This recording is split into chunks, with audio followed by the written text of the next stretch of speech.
Last Sunday, I talked about Matthew chapter 8 and Matthew chapter 14, that 2 times Jesus was in a storm. And I bet you could think about times you've been in a storm too. Here's the thing, if you're ever driving down the road, down the interstate, you're driving somewhere and you find yourself in a storm, you find yourself maybe getting motion sickness, you can always pull over.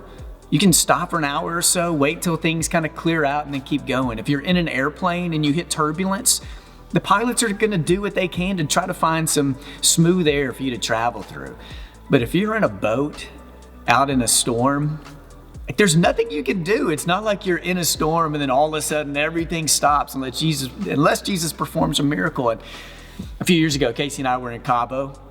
We're taking a vacation like we do every year where we get away with no kids. And the last day of our trip, we were going to do, if you Google Cabo, the one thing like everybody's going to tell you to do is you have to go see the arch. You could Google it. It's beautiful. So you take a dinner boat out there. So we booked this dinner boat cruise. It was like a 3-hour event. You would go out there, you eat fajitas, and we were on our way out to see the arch. But when we came around where the boat was in this dock, when we came around and saw the open seas, we were dealing with like 15-foot waves. The waves were so bad when the wave would be in between you and the boat in front of you, you couldn't even see the boat. We had never been in anything like this.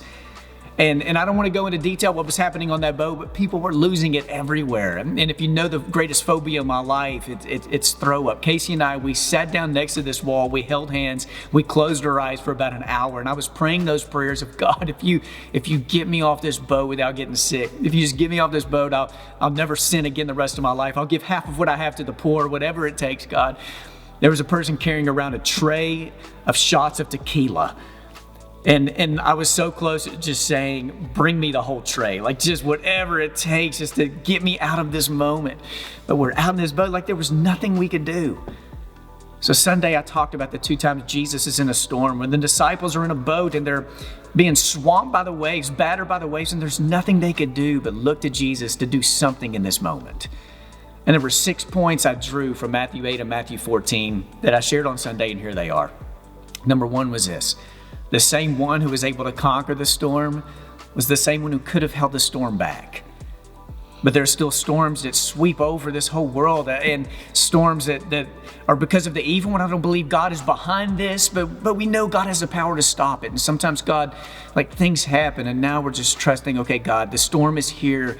You're the only one who can make this right. Number 2 is this. In both storms, in one of them, Jesus sleeps through it, and in the other, he casually walks over it, which is so crazy to think. Like there was this non-anxious presence on the part of Jesus where he modeled a kind of peace that could transcend any circumstance.